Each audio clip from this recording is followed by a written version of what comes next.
जैसे ही रुकम ने कहा है कि मैं शादी अपनी बहन की और उसके साथ नहीं करूंगा, तो जवाब दिया किसके साथ करेगा? जवाब दिया मैं अपने साले शिषपाल के साथ में विवाह करूंगा। चंदेरी का रहने वाला है, बहुत बड़ा पैसे वाला है। जवाब दिया पागल हो गया है क्या? उसके साथ तू विवाह करेगा तो तुझे नहीं पता है, तुझे नहीं मालूम है कि दुनिया तुझे बात नहीं करने देगी, तुझे दुनिया बात नहीं करने देगी और इसलिए उसके साथ शादी मत कर। नहीं माना है और उसने पत्र बनाया है, चंदेरी के राजा शिषपाल के यहाँ पत्र बना के भेज दिया है। और इधर रुक्मणी को मालूम पड़ा तो रुक्मणी रोने लगी थी। जब रो रही थी तो द्वारे पर देखा पंडित जी आ गए और आकर के भिक्षा मांगने लगे हैं, माता भिक्षा दे। जवाब दिए हुए बाबा आज मैं तुम्हें भीख नहीं डाल पाऊंगी। क्यों, क्या हुआ? तेरी तो शादी है, तू इतनी उदास क्यों है? जवाब दिए हुए बाबा शादी नहीं, मेरी बर्बादी हो रही है। मेरे भैया साले शिषपाल के साथ में विवाह कर रहा है और बाबा मैं कैसे उसके घर जाऊंगी? आप एक काम करो, हमारा भरपेट भोजन खिलाऊंगी, द्वारकाधीश कन्हैया के पास पत्र पहुंचा दे। बाबा कहने लगे कन्हैया को तेने कभी देखा है कि वैसे पागल हो रही है वहां के पीछे? बोली हाँ बाबा मैंने देखो है। कहाँ देखा है? यहाँ कभी आया ही नहीं है। तो जवाब दिए हुए आया नहीं है, लेकिन बाबा मैंने देखो है श्याम को। और बोली है रुक्मणी बाबा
श्याम के ओ बाबा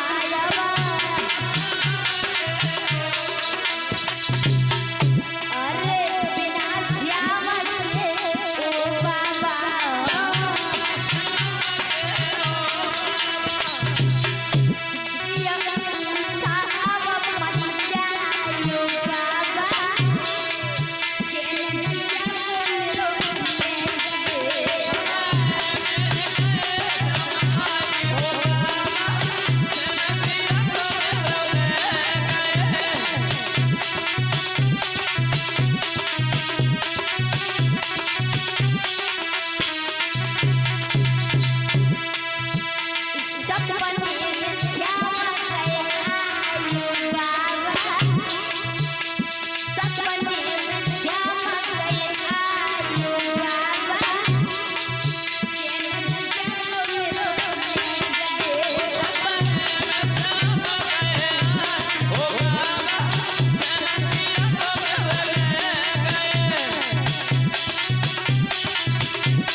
इस तरह से जिस समय कहने लगी है बाबा तुम्हें नहीं मालूम है मैंने बाबा सपने श्याम को देखो है और भगवान कन्हैया ने हमसे कहा है कि पत्र लिख देना और मेरे पास भेज देना।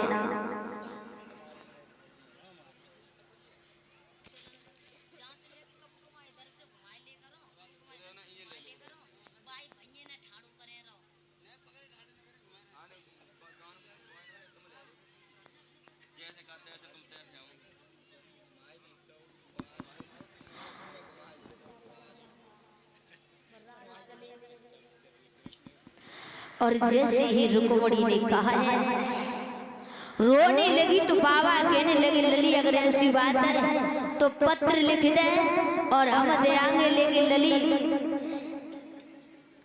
तो ना मालूम बूढ़ो बड़ो मेरा शरीर है और किस तरह से मैं द्वारका में पहुंचूंगा। द्वारका 750 कोस दूर है बेटा अब तू नहीं मानती है तो लिख दे पत्र। आंसू एक आंसू पहुंच लेती है एक अक्षर बना देती है रुक्मणी और कहने पर खत लिखने लगी है। खत लिखने लगी श्याम सुंदर के लिए हे कन्हैया मेरे पत्र को स्वीकार कर लेना और मुझे यहाँ से जल्दी ले जाना। और जो पत्र बनाने लगी है कि आंसू आँखिन में कैसे आई वातन में खत लिख रही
पत्र लिखा है।